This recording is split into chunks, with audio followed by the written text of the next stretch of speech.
আসসালামু আলাইকুম বন্ধুরা, আলহামদুলিল্লাহ আমাদের কালো মুরগিটা কিন্তু কুচো বসে পড়েছে। এখানে কিন্তু আমরা মুরগির ডিম ফোটাবো না, এবার ইনশাল্লাহ মুরগির তলে কোয়েল পাখির ডিম ফোটাবো। আমি কিন্তু একবার কবুতর দিয়ে কোয়েল পাখির ডিম ফোটাইছিলাম, সেই ভিডিও লং ভিডিও আছে আমার চ্যানেলে, শর্ট ভিডিও আছে, লং ভিডিও কিন্তু বেশি ছাড়া নাই, লং ভিডিও খুঁজতে সোজা হবে। তো এখানে আমি আগে আমার মুরগির ডিমগুলো সরিয়ে নিতেছি। এখানে কিন্তু এই মুরগি মোট 8-10টার মতো ডিম পারছে।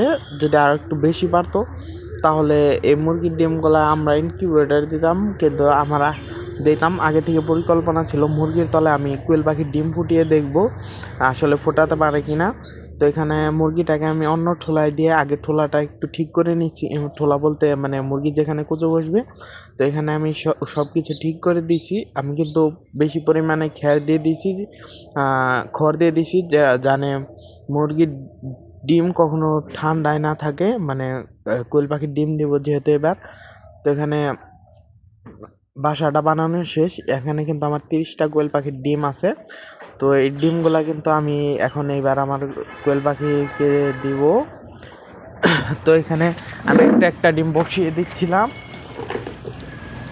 এখানে ডিমগুলো বসানো হবে। অবশ্যই আপনারা যদি ডিম সংরক্ষণ করতে চান তাহলে ডিমের উঁচু অংশ যেটা চিকন মাথা, সেই মাথাটা একটু নিচের দিয়ে আর গোল অংশটা উপরের দিকে রাখবেন, তাহলে ডিম কিন্তু অনেক দিন রাখতে পারবেন।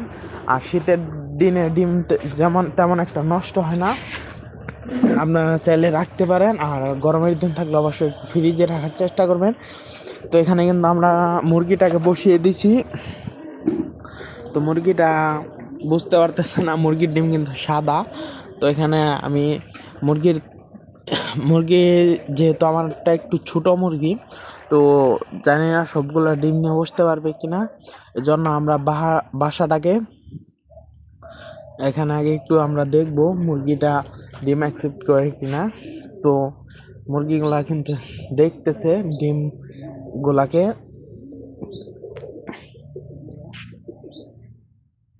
আপনার চাইলে এভাবে মুরগি দিয়ে কোয়েল পাখির ডিম ফোটাতে পারেন। মুরগি বা কবুতর যেটা বলেন, এগুলা দিয়ে ডিম ফোটানো সহজ, ঘোরানোর কোনো চিন্তা নাই, আর্দ্রতা তাপমাত্রার কোনো চিন্তা নাই। ডিম বসিয়ে দিলে ইনশাল্লাহ 16-17 দিনের ভিতরে বাচ্চা ফুটে বাহির হবে। তো এখানে আমরা মুরগিটা সবগুলো ডিম নিয়ে বসতে পারতেছে না, এজন্যই আমরা আমাদের এই মুরগিটার ডিমগুলোকে সুন্দর করে বসিয়ে দেব। আজকের ভিডিওটা এই পর্যন্ত। ভিডিওটি ভালো লাগলে চ্যানেলটি অবশ্যই সাবস্ক্রাইব করবেন। 16-17 দিন পরে কি হয়, আর আমাদের ইনকিউবেটরে কিন্তু বাচ্চা ফোটার সময় চলে আসছে, আর 2-3 দিন আছে। তো সেই ভিডিওগুলো কিন্তু আমার চ্যানেলে অবশ্যই আপলোড করা হবে। সেগুলো দেখতে আমার চ্যানেলটিকে অবশ্যই সাবস্ক্রাইব করে রাখেন। এই যে আমরা সুন্দরভাবে বসিয়ে দিয়ে দিয়েছি মুরগিটাকে, ঠোলাটা সুন্দর করে গোল করে দিয়ে দিছি। তো এখানে কিন্তু 30টা ডিম বসিয়ে দিলাম, আলহামদুলিল্লাহ।